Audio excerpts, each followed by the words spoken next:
Alors cet après-midi, on va voir un des aspects plus pratiques, donc vraiment un peu plus concrets, hein, et notamment liés à la science et à la production de connaissances empiriques. Avant de passer concrètement à ça, c'est intéressant de voir ce qu'on peut appeler science, ou science au pluriel d'ailleurs.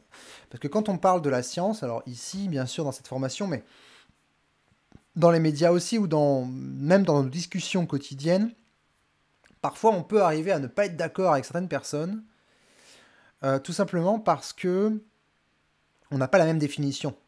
On ne parle pas exactement de la même chose. Je ne sais pas si ça vous arrive, moi ça arrive en fait assez souvent, qu'on ne soit pas d'accord avec quelqu'un et qu'en fait en creusant on se rend compte qu'en fait on est d'accord sur plein de points, mais que c'est juste qu'on ne discutait pas exactement de la même chose à la base. Et en fait ça arrive très souvent avec le mot science, avec d'autres mots, hein, le mot croyance par exemple ça arrive aussi, mais avec le mot science ça arrive assez souvent. Donc c'est intéressant de distinguer plusieurs sens comme ça, auxquels on pourra référer ensuite par la suite. Donc le premier sens qu'on peut donner au mot science, c'est les connaissances scientifiques. Quand on dit qu'on fait confiance à la science, qu'est-ce que ça veut dire par exemple? Bah, ça pourrait vouloir dire je fais confiance aux connaissances, c'est-à-dire à la somme de connaissances accumulées, sachant qu'il y a aussi tout un pan de la recherche qui n'est pas encore de l'ordre de la connaissance accumulée, qui est encore de la recherche, hein, mais il y a tout un pan des connaissances qui commence à être bien établi.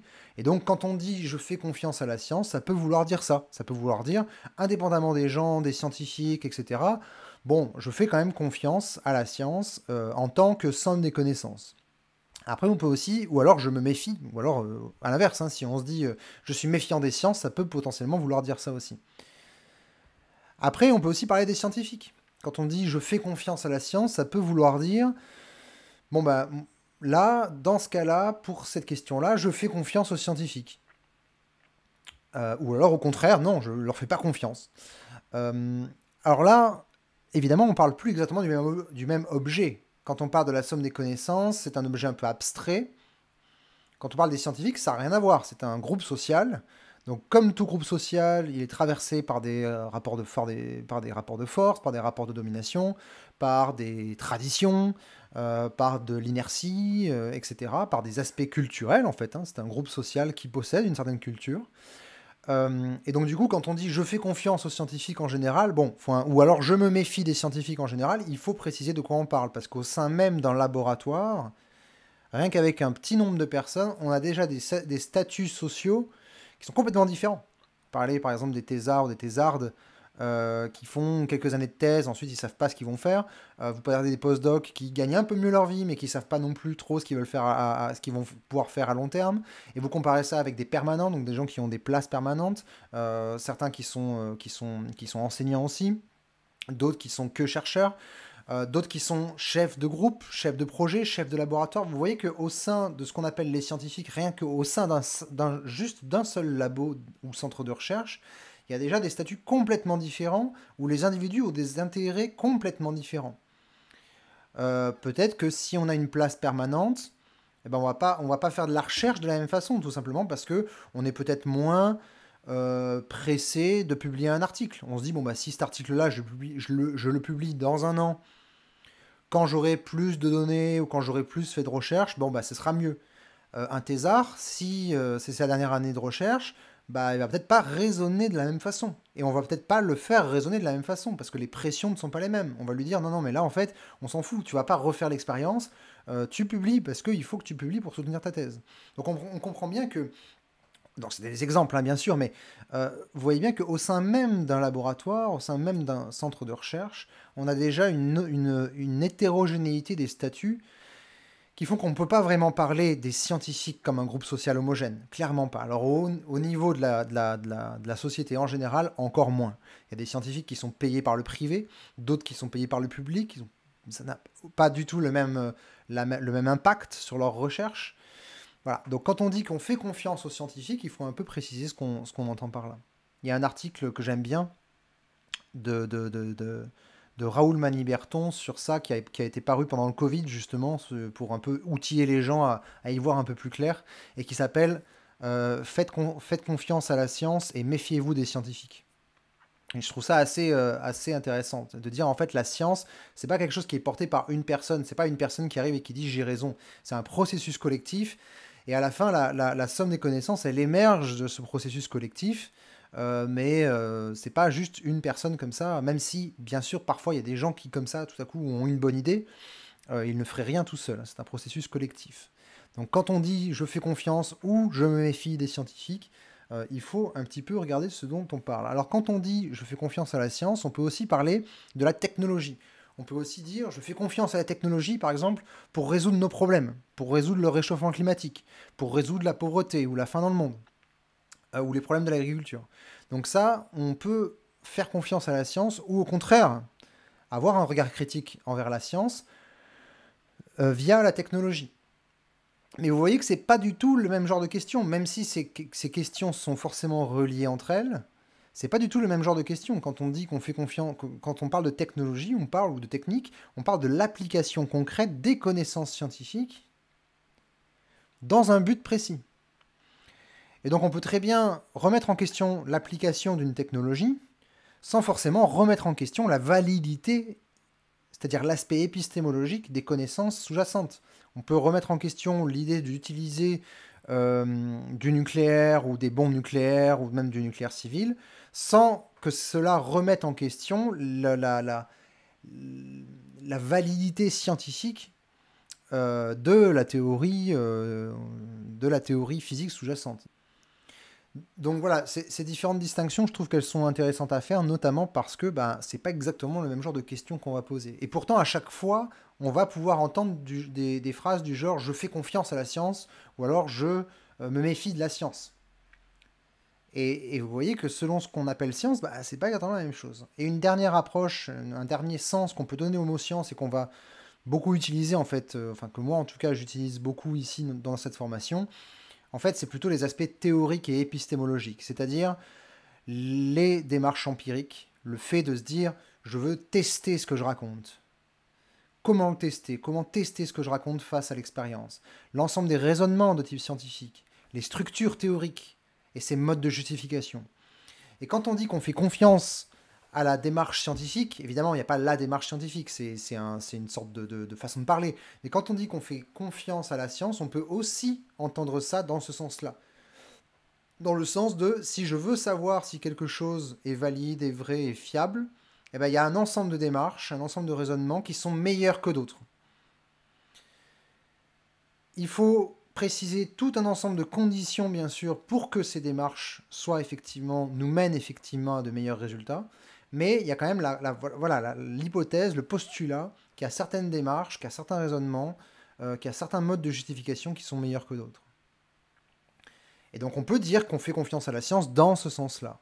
Et vous voyez que c'est encore une autre façon d'exprimer la même chose. Enfin, c'est la même façon d'exprimer des choses différentes. Et donc c'est ce qu'on va voir cet après-midi principalement. On va voir voilà ça veut dire quoi faire une démarche empirique en science. Quelles sont les hypothèses sous-jacentes. Et on va voir, comme vous allez le voir, des cas très concrets. Alors pour produire une connaissance empirique, d'abord, avant tout, je voudrais donner quelques précautions épistémologiques. Parce que vous avez probablement une idée déjà de la façon avec laquelle nos théories ou nos modèles en sciences sont structurés. Et il faut regarder un petit peu plus près parce que c'est quand même important. Très souvent, on a l'idée, quand on se dit qu'est-ce que ça veut dire produire une connaissance empirique ou qu'est-ce que ça veut dire tester une hypothèse, on a le processus suivant. On se dit on a une hypothèse, et puis à partir de cette hypothèse, on fait des prédictions qui potentiellement sont observables. Alors ici, une prédiction, ça ne veut pas forcément dire une prédiction dans le futur, hein, et ça ne veut pas forcément dire une expérience non plus. Hein. C'est juste, même en archéologie, on peut faire des prédictions. Hein. On peut dire, selon ce qu'on sait, je prédis que si on creuse à cet endroit, on va trouver plus ou moins telle ou telle chose. Okay, donc prédiction, c'est pas forcément dans le futur. Et c'est pas forcément lié à une expérience. C'est tout simplement une conséquence logique observable de notre hypothèse. Et à partir de la prédiction, c'est simple. On se dit, voilà, et maintenant il suffit de regarder si on a des données empiriques, issues d'expériences, issues d'observations, issues d'autres choses, qui confirment ou qui, justement, infirment notre prédiction. Et si ça infirme la prédiction, on pourra dire que l'hypothèse est fausse. Et si, au contraire, on confirme la prédiction, on pourra dire qu'on fait confiance à l'hypothèse dans une certaine mesure. Ça, c'est la vision un peu classique, hypothético-déductive.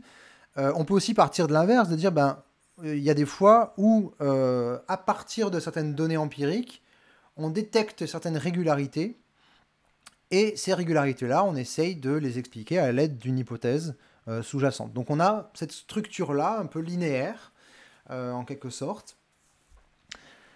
Et en grande partie, en fait, elle est quand même pas trop déconnante, hein, cette structure-là. C'est quand même, si vous voulez, de manière élémentaire, c'est quand même ça qui se passe, bien sûr. Mais il faut garder à l'esprit certaines choses qui sont, selon moi, très importantes. C'est pas juste du pinaillage d'épistémologues, c'est vraiment des choses très importantes. En fait, la structure des théories est hautement non linéaire, si vous voulez, hautement plus complexe. Et pour vous donner et je vais vous donner justement des bonnes raisons de le croire. Alors, il y a plusieurs questions et certains problèmes épistémologiques qui se posent face à cette vision un peu classique. Quand on parle de science et quand on parle d'épistémologie, déjà, quelle est l'unité d'analyse pertinente? Alors là, en philosophie des sciences, un courant très connu, c'est par exemple les empiristes logiques au début du XXe siècle, qui considéraient que l'unité d'analyse pertinente, c'était une affirmation, et donc que du coup, on avait des théories qui étaient des sortes de réseaux d'affirmations, comme ça, des gros systèmes, des langages, dont les nœuds étaient des affirmations, et le tout reposait sur des énoncés empiriques absolument indiscutables. Et du coup, les empiristes logiques avaient comme but de fonder la connaissance comme ça. De se dire, on a des énoncés vraiment indiscutables, et à partir de là, on va construire notre connaissance théorique par-dessus. Il y a bien sûr du coup des questions qui s'énoncent par-dessus. C'est quoi la structure du coup qui en découle, la structure de la connaissance scientifique qui en découle. Il y a énormément de choses sur le sujet. Je mets que quelques ouvrages ici, un peu voilà, de base. Donc la théorie physique, plutôt centrée sur la physique de Pierre Duhem, qui est vraiment un classique. Enfin, il y a des choses dépassées hein, depuis, mais c'est vraiment un classique pour commencer dans l'épistémologie, notamment sur ces questions-là. Euh, Toutes les questions sur la structure des théories scientifiques, vous avez un très très bon résumé, donc notamment l'empirisme logique et ses contradicteurs. Vous avez un très bon résumé dans la thèse de Marion Worms. Qu'est-ce qu'une théorie scientifique, tout simplement? Donc voilà, je vous mets juste des ouvrages comme ça, pas forcément rentrer plus dans les détails, mais pour que vous le gardiez sous le coude. Et donc, quelle est l'unité d'analyse pertinente? Quand on dit que quelque chose est scientifique ou que quelque chose est pseudo-scientifique, par exemple, est-ce qu'on parle d'une hypothèse, d'un système d'énoncés? Est-ce qu'on parle d'un modèle? Est-ce qu'on parle d'une famille de modèles? Est-ce qu'on parle de théorie? Vous voyez que c'est pas exactement la même chose. Parce qu'une hypothèse en elle-même, est-ce qu'elle peut être scientifique ou pseudo-scientifique? Ou est-ce qu'il faut parler de théorie dans leur ensemble? Voilà, ça c'est le genre de questions et de problèmes qui sont très importantes à identifier dès le début de l'analyse épistémologique. Et le point sur lequel je voudrais plus appuyer ici, parce qu'on pourrait parler des heures de ça, hein, mais le point sur lequel je voudrais appuyer ici, et vous allez voir que c'est en lien avec ce dont on a parlé ce matin, c'est qu'en fait les données empiriques, ce qu'on appelle les données empiriques et qui sont censées trancher entre nos théories et entre nos modèles, en fait ces données empiriques sont tout sauf données. Parce que toute observation, toute expérience est toujours, d'une façon ou d'une autre, chargée de théorie, sous une forme ou sous une autre. Alors là, ça c'est des épistémologues et des philosophes des sciences assez connus hein, qui ont établi ce genre de choses. Alors à la fois principalement avec des méthodes historiques, donc en prenant vraiment des études de cas historiques, mais en essayant, voilà, quand même, par exemple avec Thomas Kuhn, de dégager une structure des révolutions scientifiques et de la façon avec laquelle la science évolue. Et est-ce qu'on peut parler de progrès scientifique au niveau épistémologique ou pas? Voilà. Après, vous avez Hélène Longino qui est plutôt sur l'idée que les observations et nos théories en général sont chargées pas uniquement de valeurs épistémiques, c'est-à-dire qui sont liées juste à la connaissance objective, mais aussi de valeurs non épistémiques.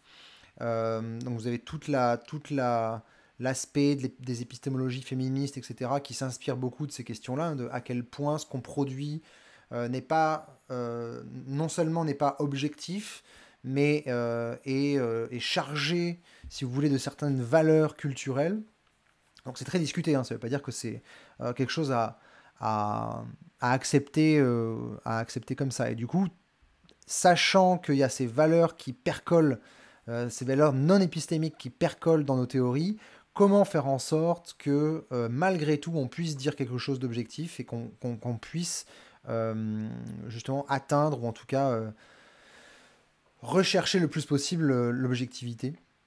Ça c'est des questions assez classiques, en tout cas actuelles de philosophie des sciences. Mais je vais vous donner un exemple plus concret de comment les données empiriques, comment les observations en général sont chargées de théorie. Encore une fois, on pourrait discuter des heures et des heures de ça, mais je préfère directement donner certains exemples concrets. En fait, il y a plusieurs façons avec lesquelles les observations et l'expérience en général sont chargées de théorie. Première façon, c'est que, comme vous l'avez déjà vu hein, d'ailleurs, ce matin, on a un peu regardé avec les canaux que les gens pensaient observer sur Mars. Nos présupposés théoriques, nos attentes en général peuvent influencer ce qu'on observe effectivement dans les données dans une expérience. Donc ça, on l'a vu avec la perception individuelle, mais ça existe bien sûr au niveau des communautés scientifiques en général. Une autre façon qu'on va un peu plus détailler, c'est que tout simplement, pour produire des données qui servent à tester une hypothèse, il faut déjà avoir d'autres hypothèses. Si vous testez vos données, si vous testez votre hypothèse avec une observation, pour faire cette observation, indépendamment de l'hypothèse que vous voulez tester, hein, pour faire cette observation, par exemple, si vous devez utiliser un télescope, eh bien, vous devez déjà avoir une théorie de comment fonctionne le télescope. Donc pour produire les données qui vont vous servir à tester une hypothèse, il faut déjà avoir fait d'autres hypothèses. C'est pas forcément grave, hein, mais c'est clairement un fait épistémologique. Et on va pouvoir même avoir, comme Longino notamment le soutient, que nos présupposés même culturels en fait, hein, en termes de valeurs, vont influencer jusqu'à parfois même la signification qu'on va pouvoir donner aux observations. On ne va pas forcément rentrer dans les détails de ces questions-là, mais sachez que voilà, ce sont des questions hautement discutées en philosophie des sciences et qui sont loin d'être parfaitement tranchées. Alors imaginons, voilà, un exemple très simple, on veut tester l'hypothèse qu'une planète, la planète P, existe dans le système solaire. Il y a des scientifiques qui ont prédit que la planète P existe, qu'il y a une planète qui existe dans le système solaire. Alors, bah, tout simplement, qu'est-ce qu'on va faire? Alors, à partir de cette hypothèse et d'autres mesures, on va faire une prédiction. Parce que, évidemment, pour prédire à quel endroit du ciel cette planète se trouve, il faut aussi se dire, il faut aussi connaître la position de la Terre dans le système solaire, la position vis-à-vis de cette planète hypothétique, etc., etc., etc. Et ensuite, bah, on va regarder. On va regarder tout simplement avec, par exemple, un télescope, avec un instrument de mesure. Et ensuite, eh bien, on va voir si c'est vrai ou pas, si effectivement on observe la planète ou pas. Bon, bah ça, pour l'instant, ça semble tout à fait évident. Donc là, ce que je vous ai mis en bas, c'est les données empiriques d'observation de la découverte de la planète Neptune, qui a été prédite en fait de cette façon-là au 19e siècle, notamment par Urbain Le Verrier. Et ça, c'est voilà, donc c'est les astronomes qui observent effectivement Neptune à peu près là où on l'a prédit. Mais quand on voit ça, on se dit bon bah voilà, c'est tout simple, c'est quand même pas compliqué, non? Genre on fait une prédiction, puis on regarde, c'est vrai quoi. Mais pour que cette prédiction fonctionne, pour que la comparaison à l'expérience ait un sens, il faut savoir comment fonctionne notre instrument de mesure. Et il faut avoir tout un fonctionnement de la lunette astronomique, par exemple ici. Bon, là j'ai mis un schéma, comme j'aurais pu en mettre un autre, hein, mais c'est juste pour dire que le télescope ou la lunette astronomique ou l'instrument de mesure en lui-même, bah, lui, ça nous paraît évident, la lunette astronomique. Mais en fait, à l'époque, c'était pas forcément si évident que ça. Parce que ce qu'on voit à travers la lunette astronomique, bah, c'est pas exactement la réalité. C'est déjà une interprétation de certaines données qu'on va réinterpréter parce qu'on sait comment fonctionne notre lunette astronomique. Mais la lunette astronomique, elle fonctionne grâce à des lois physiques, donc grâce à aussi d'autres phénomènes physiques qui sont décrits par des hypothèses et par des modèles. Donc vous voyez qu'on n'est pas vraiment face à quelque chose où on n'est pas genre on fait une hypothèse, on fait une prédiction et puis on compare directement la prédiction avec les données.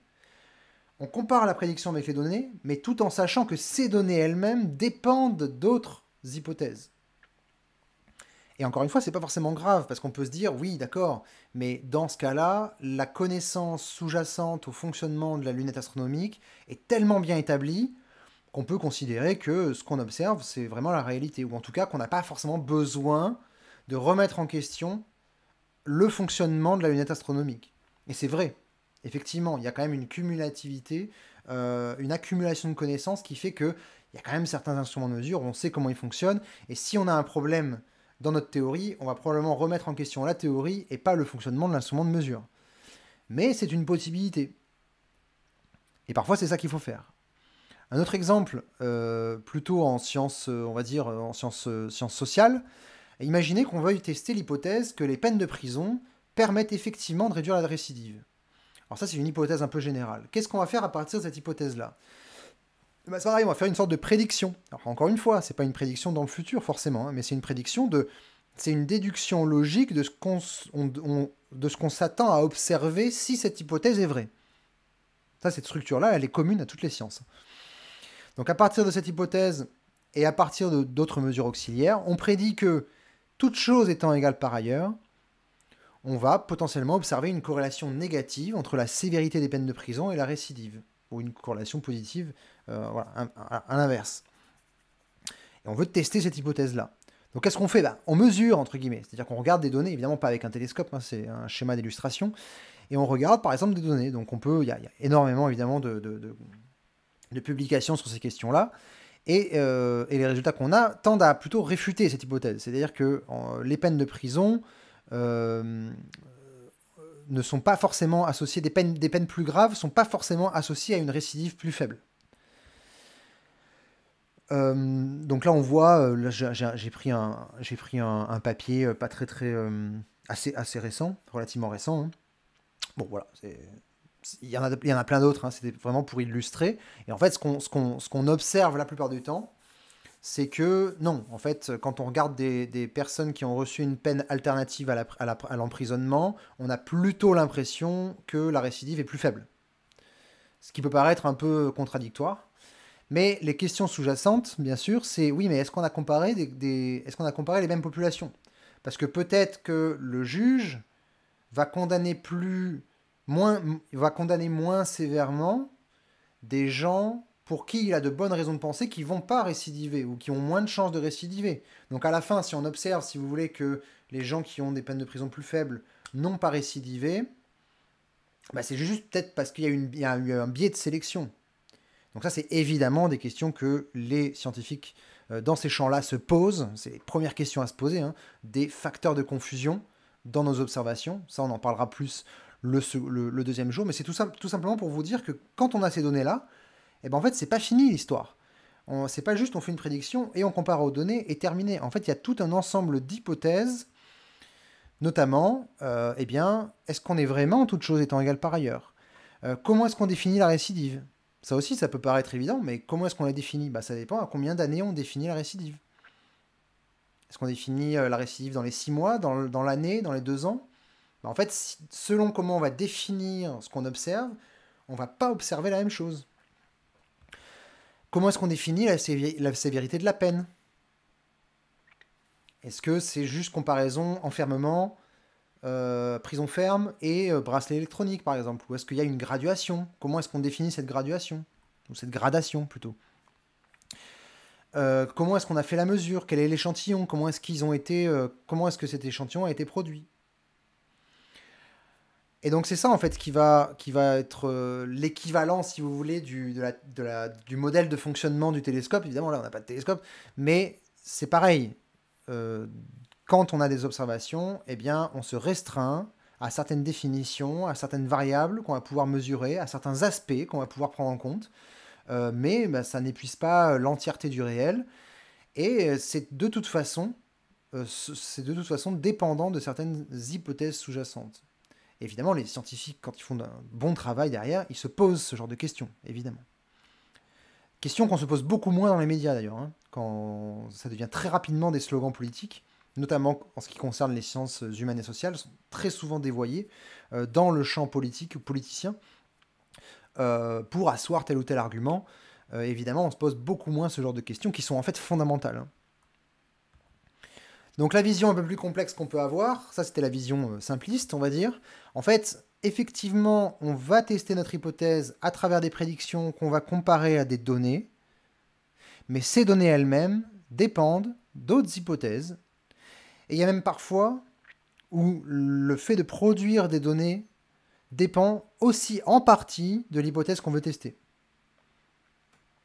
Ça peut paraître étrange, mais par exemple, si vous voulez tester le modèle de la chute libre, pour prendre un exemple simple en physique, hein, donc vous avez un objet, vous le faites tomber, et puis vous mesurez à quelle vitesse il tombe, typiquement, ou combien de temps il met pour tomber. Si vous êtes dans un fluide, donc par exemple dans l'air, vous allez devoir prendre en compte la masse de l'objet. Et pour mesurer la masse de l'objet, vous pouvez par exemple le mesurer sur une balance. Mais sauf que ce que vous testez quand vous lâchez votre objet, qu'est-ce que c'est? Est-ce que c'est l'hypothèse fondamentale de l'équation de mouvement de Newton? Peut-être. Mais si c'est ça, il faut savoir que cette hypothèse-là, vous l'utilisez aussi pour peser la masse de l'objet. Donc en fait, on teste jamais, ce qu'on observe, c'est qu'on teste jamais une hypothèse ou un principe indépendamment d'autres principes. C'est toujours un système de principes ou un système d'hypothèses qu'on teste d'un coup. On pourra en reparler, on en reparlera aussi le deuxième jour, vous inquiétez pas. Là, l'idée juste que je veux vous donner, c'est pas qu'on peut dire ce qu'on veut non plus, hein, c'est que c'est juste un peu plus compliqué que ce qu'on pense, et que c'est pas juste une hypothèse qu'on va tester comme ça, on est content, non, en fait c'est un peu plus, un peu plus complexe. Ça n'empêche pas que on puisse quand même produire des connaissances, c'est-à-dire des choses qui soient plus vraies que d'autres, hein.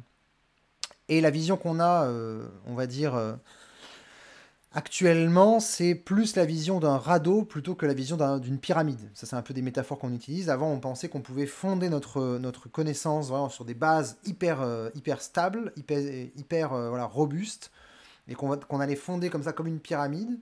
En fait, maintenant, la vision qu'on a, c'est plus celle d'un radeau. C'est-à-dire qu'on est sur le radeau, on est sur l'eau, et c'est sur l'eau qu'on va changer les planches. Il y a certaines planches qu'on va changer pour les améliorer, quoi. Mais pour changer certaines planches, on va devoir s'appuyer sur d'autres planches. Et ensuite, une fois qu'on aura changé cette planche-là, on pourra s'appuyer pour changer les planches du début, etc., etc. Donc c'est plus une vision, une métaphore en termes de radeau, où on est obligé de s'appuyer en partie sur certaines hypothèses pour pouvoir en changer d'autres et pour pouvoir tester d'autres.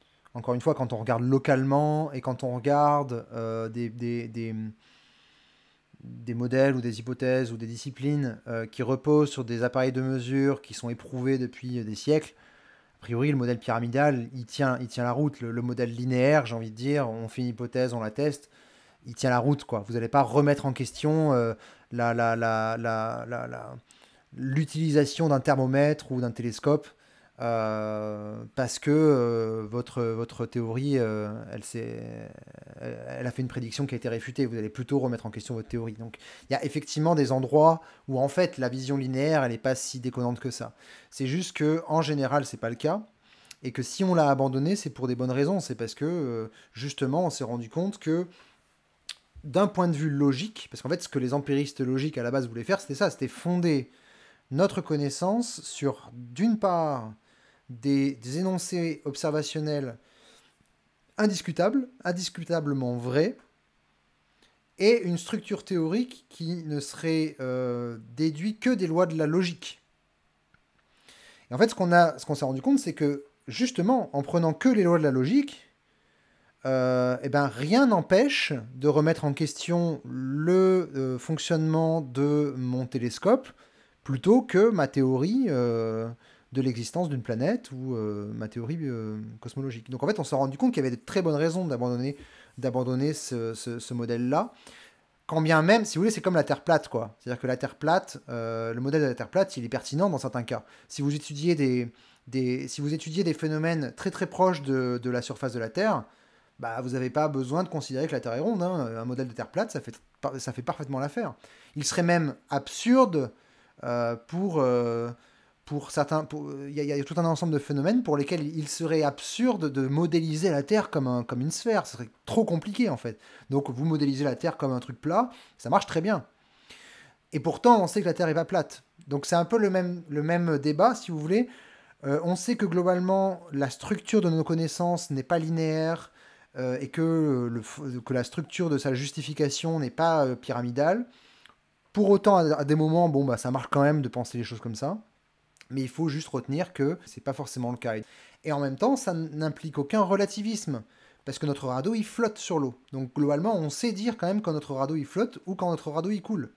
Mais ça n'empêche pas que sur le coup, ben, on est un peu en train de bricoler, quoi. Et c'est pas forcément grave. Voilà. Maintenant, cela dit, rentrons dans le vif du sujet et comment est-ce qu'on teste une prédiction.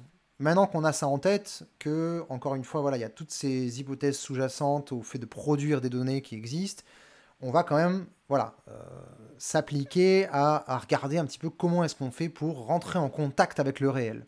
Quand bien même ce contact voilà, serait un peu plus compliqué que ce qu'on peut penser à première vue. Il y a deux familles principales de méthodes, qui sont pas forcément, souvent on les associe à, je sais pas, la physique ou les sciences dites dures, et puis ensuite les sciences humaines.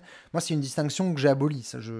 En philosophie des sciences, on parle pas forcément de... Il y a personne ne parle de sciences molles et de sciences dures. Hein. C'est un vocable un petit peu désuet.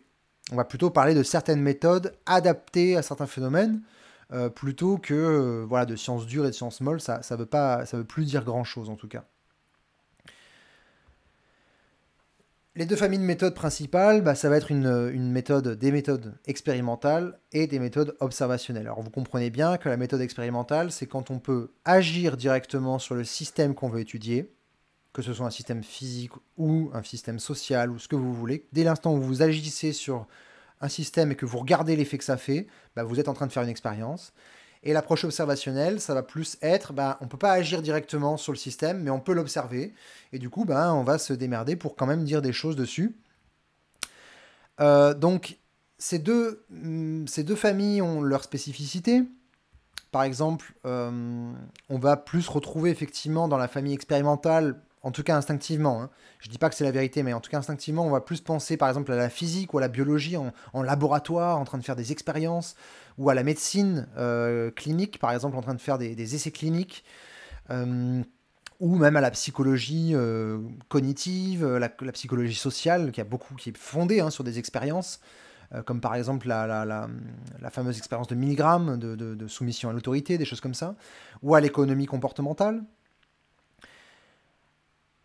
Et dans le côté observationnel, on va plutôt penser à des choses comme la cosmologie. Très souvent, on dit la physique, c'est l'expérience. Non, c'est tout un pan de la physique, c'est de l'astrophysique et de la cosmologie. Il n'y en a aucune expérience. Hein. On a juste un plan en 2D, en deux dimensions de l'univers, et puis on doit se démerder avec ça, quoi. On va pas commencer à créer des étoiles pour voir ce que ça fait. Personne ne fait ça. On a aussi bien sûr toutes les sciences historiques, donc l'archéologie, la sociologie aussi, on imagine assez mal faire des expériences en sociologie. Donc on a plus des observations directes avec des statistiques, des entretiens. On a l'épidémiologie, donc quand on étudie les maladies en général et notamment les transmissions de maladies entre les personnes, ça aussi, bah, on a du mal à imaginer comment on pourrait faire une expérience en épidémiologie. On ne va pas commencer à inoculer des virus à des gens pour voir comment les virus se propagent. On a toute l'histoire, bien sûr. Hein, la méthode historique ou les sciences historiques sont des sciences qui ne sont pas directement basées sur des observations, enfin, pardon, sur des expériences directes, mais plutôt sur des observations. Pour autant, ces observations ne sont pas forcément passives. Hein. Encore une fois, on n'a jamais accès directement aux données pures, à la réalité pure. On est toujours en train de reconstruire ces données. Tout ce qui est géologie aussi, donc toutes les sciences historiques. En tout cas, on peut comme ça un petit peu classer les différentes disciplines, en tout cas dans un premier temps. Un peu de manière intuitive, on aurait cette classification. Ces deux familles de méthodes, elles ont leurs caractéristiques, leurs défauts et leurs qualités. Ce qui est bien avec la méthode expérimentale, avec le fait de faire une expérience, c'est qu'on contrôle les variables à la main. Donc on peut être plus sûr que cette variable-là est plus contrôlée, etc. Et on peut potentiellement plus contrôler la reproductibilité. Si quelqu'un refait une expérience et qu'il nous décrit l'expérience telle qu'il l'a fait, on peut comparer à notre expérience en disant oui, c'est bon, t'as bien refait la bonne expérience. Évidemment, le défaut de cette famille d'approches, eh bien, c'est qu'on est dans certaines conditions justement contrôlées et que ces conditions, par exemple de laboratoire, sont pas forcément généralisables. Donc du coup, c'est bien beau de faire des études en économie comportementale ou en psychologie cognitive, mais bah, qu'est-ce que ça vaut dans la vraie vie, quoi, dans des conditions dites écologiques. C'est comme ça que les gens disent, des conditions écologiques. Qu'est-ce que ça vaut? Bon, bah ça, c'est pas la transposition est pas impossible, hein, mais il y a des questions à se poser. C'est pas forcément si simple que ça. Dans le cas observationnel, ce qui est bien, c'est que justement, on est dans des conditions dites écologiques, qui sont nécessaires à avoir sur des phénomènes singuliers, des phénomènes qui arrivent qu'une fois. Par exemple, si vous voulez étudier, je sais pas moi, la- l'émergence d'un nouveau mode de production, l'émergence de l'agriculture ou l'émergence du capitalisme. Bon, bah, vous n'allez pas faire des expériences pour... Enfin, ça n'a aucun sens. Donc, vous êtes obligé, évidemment, bah, de passer par une méthode observationnelle, historique, tout ce que vous voulez, mais vous êtes obligé de passer par ce genre de méthode. Vous n'allez pas refaire d'expérience. Ce qui est bien avec cette méthode, avec ce genre de méthode, donc, c'est que ce sont des conditions directement écologiques. Le défaut, bien sûr, c'est qu'il y a potentiellement beaucoup de variables de confusion. Comme je vous disais tout à l'heure avec la récidive, vous pouvez pas faire des expériences directement en double aveugle avec la récidive. Juste les juges, ils font leur truc. Et puis vous pouvez voir dans un second temps, selon les décisions du juge, selon la sévérité de la peine, est-ce que ça a mené à plus de récidives ou pas. Mais vous devez être sûr de contrôler bien les variables et de bien comparer les bonnes populations. Donc là, vous ne pouvez pas faire directement des expériences. Vous pouvez essayer d'avoir le plus de données possible pour voir si effectivement vous comparez des choses comparables. Mais vu que vous n'avez pas de prise directe sur les variables à tester, bah c'est jamais possible d'être à 100% certain que vous êtes bien en train de faire ça. Ça ne veut pas dire que vous ne pouvez pas avoir de très bonnes productions, hein. Vous pouvez avoir de très bonnes productions. Il vaut mieux une très bonne production où les variables sont très bien contrôlées dans une approche observationnelle, une étude corrélationnelle, plutôt qu'une mauvaise expérience, hein. Donc il n'y a pas forcément de hiérarchie, si vous voulez, entre d'un côté les expériences qui seraient trop bien, et puis de l'autre côté les observations qui, bon, bah, on fait ce qu'on peut. Non, non, non, c'est pas vraiment comme ça que ça marche, hein. C'est, encore une fois, certaines démarches qui sont beaucoup mieux adaptées à certains phénomènes qu'à d'autres. Pour autant, il y a quand même des contre-exemples qui sont quand même intéressants à noter, notamment en sociologie. En fait, il y a tout un pan de la sociologie qui font des expériences, tout simplement. Alors, c'est des expériences en laboratoire. C'est pas uniquement de la psychologie sociale, c'est vraiment de la sociologie. Ils étudient comment les interactions sociales vont produire un certain pattern au niveau du groupe, en fonction des conditions dans lesquelles les gens sont mis au niveau individuel.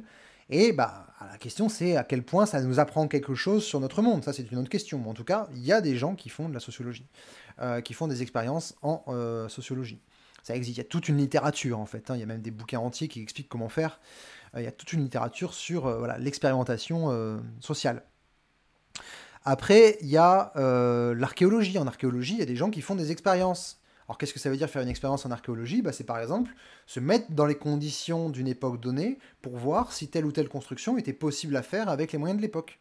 Donc ça, évidemment, vous n'allez pas reproduire le phénomène en lui-même, mais vous arrivez via cette expérience, on va dire, artificielle, vous arrivez quand même à gagner de l'information potentiellement sur le phénomène que vous voulez expliquer dans la vraie vie.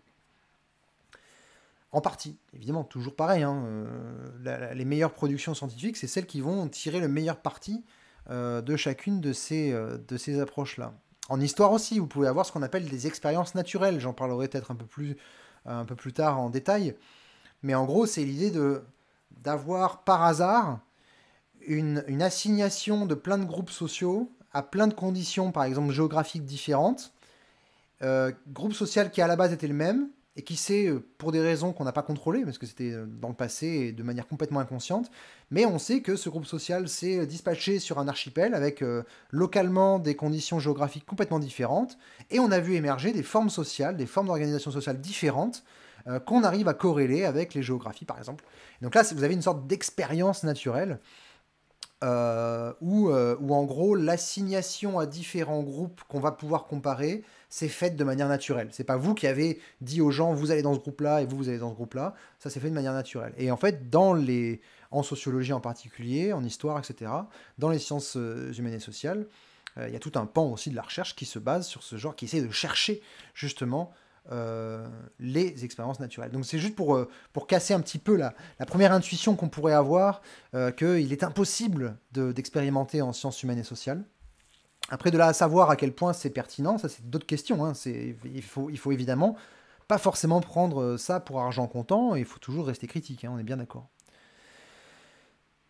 Et pareil, ben, on pourrait citer la biologie qui, en général, la biologie, on voit ça comme une discipline expérimentale, mais en fait, on peut aussi avoir, évidemment, si on étudie typiquement l'évolution du vivant et l'évolution de la vie sur Terre, ben, vous n'êtes pas dans une discipline directement expérimentale, vous êtes principalement dans une discipline observationnelle, où vous allez avoir accès à des éléments de preuve que vous allez devoir relier entre eux, exactement comme un historien ou une historienne ferait avec des archives humaines. Donc vous êtes complètement dans une démarche observationnelle. Tout ça pour dire, j'ai différencié ces deux familles et j'ai commencé à classer les disciplines pour finir par vous dire qu'en fait ce classement n'a pas en fait beaucoup de sens, hein. C'est un peu ça qu'il faut retenir. C'est que, encore une fois, selon le phénomène à étudier, il y a certaines approches qui sont beaucoup plus pertinentes que d'autres à certains moments. Et encore une fois, les meilleures productions, ça va être celles qui allient de la manière la plus intelligente possible ces différentes approches. Et donc, il faut refuser aucune approche a priori, par principe. Il faut par contre, bien sûr, rester critique de ce qui potentiellement a été produit avec ça. Alors, ce qu'on essaie de faire, en général, lorsqu'on essaie de produire une connaissance empirique, encore une fois, je ne vais pas faire le tour du sujet parce que je ne peux pas. Ça, je l'ai précisé ce matin, je fais des choix didactiques. Et moi, je vais faire le choix de vous parler de l'inférence causale. Donc, le fait de rechercher dans les données empiriques une relation de causalité. Et ça, quelle que soit la discipline en question. C'est pour ça que je ne vais pas forcément faire le tour, parce qu'il n'y a pas forcément que des inférences causales qu'on veut chercher dans les données. En tout cas, moi, je vais vous parler principalement de ça. Et donc, les approches empiriques que j'ai citées tout à l'heure, en fait, on peut les classer en différents types en fonction de leur degré d'intervention. Donc, une expérience, c'est effectivement, comme je l'ai dit, une étude dans laquelle on intervient délibérément, d'accord, et on observe les effets de cette intervention. Et à partir de là, on essaie d'en déduire une inférence causale entre différents facteurs. Vous avez une expérience randomisée. Randomisée, ça veut dire que vous comparez différents groupes et que vous avez assigné les unités que vous étudiez à ces groupes de manière aléatoire. Je vais revenir sur ça, vous inquiétez pas aussi. En médecine, par exemple, quand on fait un essai clinique et qu'on essaye de comparer le fait d'administrer un traitement, le traitement qu'on veut tester, et le fait d'administrer un placebo, on divise le groupe en deux sous-groupes et on essaye de le faire de manière aléatoire pour que justement les deux groupes, avec la loi des grands nombres, puissent être comparables le plus possible. C'est pas toujours possible, mais quand on peut le faire, c'est mieux de le faire. Mais on peut aussi avoir ce qu'on appelle des quasi-expériences, c'est-à-dire qu'on assigne pareil à différents groupes, mais pas de manière aléatoire. Bon, bah c'est mieux que rien, mais c'est pas aussi bien que si on pouvait randomiser. On a aussi ce que j'ai appelé tout à l'heure, ce qu'on a vu des expériences naturelles, c'est-à-dire que pareil, on a l'assignation dans différents groupes qu'on va pouvoir comparer, sauf que cette assignation n'est pas le fruit d'une intervention, mais entre guillemets naturelle. Donc c'est à la fois une expérience et à la fois un truc qu'on n'a pas contrôlé. Et ensuite, on a des études qu'on appelle corrélationnelles, donc, ou alors non expérimentales ou observationnelles. Et là, on observe une relation entre des variables. Et quand je dis des variables, c'est pas forcément des variables quantitatives, hein. Ça peut être toutes sortes de choses, hein. C'est pas forcément. Par exemple, il y a des études qui essayent de regarder est-ce qu'on a plus de chances de se faire contrôler en fonction de notre couleur de notre couleur de peau. Est-ce qu'on a plus de chances de se faire contrôler dans la rue par la police en fonction de notre couleur de peau, de notre façon de nous habiller, etc. Ben là, c'est pareil. C'est une étude corrélationnelle où on va essayer de regarder des corrélations entre certaines variables. Sauf que la variable, c'est pas forcément un chiffre, quoi. C'est une couleur de peau, c'est une façon de s'habiller, c'est plein de choses. Un endroit dans la ville, un quartier particulier dans la ville, etc. Donc ça, c'est des études corrélationnelles, hein. C'est ce que je mets dans le terme corrélationnel. Et donc là, dans ce cas-là, on n'a pas d'expérience directe, on ne peut pas faire d'expérience directe. Par contre, on peut quand même, encore une fois, eh bien, faire des études corrélationnelles. Et la question qu'on va essayer de se poser, c'est comment est-ce qu'on va inférer à partir d'expériences ou d'observations. Cet après-midi, on va plutôt focaliser sur les expériences, mais comment est-ce qu'on peut inférer une relation causale? Et qu'est-ce que ça veut dire, surtout, une relation causale? Ça, c'est aussi ça qu'on va voir, à partir d'expériences ou d'observations. En différenciant, bien sûr, d'une part, la validité interne, et d'autre part la validité externe. La validité interne d'une expérience, c'est à quel point l'expérience est bien menée, d'accord? À quel point effectivement la conclusion de l'expérience reflète bien quelque chose qu'on a voulu mettre en œuvre dans l'expérience. Et la validité externe, c'est comment est-ce que les conclusions de cette expérience se transposent à d'autres situations, et notamment aux situations en général. Ça, c'est aussi quelque chose à garder à l'esprit. Voilà, donc là, c'est peut-être un peu théorique, mais maintenant, on va rentrer un peu plus dans des cas concrets où vous allez devoir réfléchir sur voilà, comment est-ce que, effectivement, on peut mettre en exergue des relations de causalité dans certains cas particuliers. Ça, je vous ai mis des ouvrages. Donc, vous voyez celui du bas, par exemple, c'est une méthode analytique pour la recherche sociale. Donc, c'est un bouquin entier de qu'est-ce que ça veut dire mettre en exergue des relations et des inférences causales, des relations causales dans le monde social. C'est exactement enfin, c'est la même idée sous-jacente, si vous voulez, que dans n'importe quel autre type d'expérience, même si les phénomènes, évidemment, en eux-mêmes, n'ont rien à voir.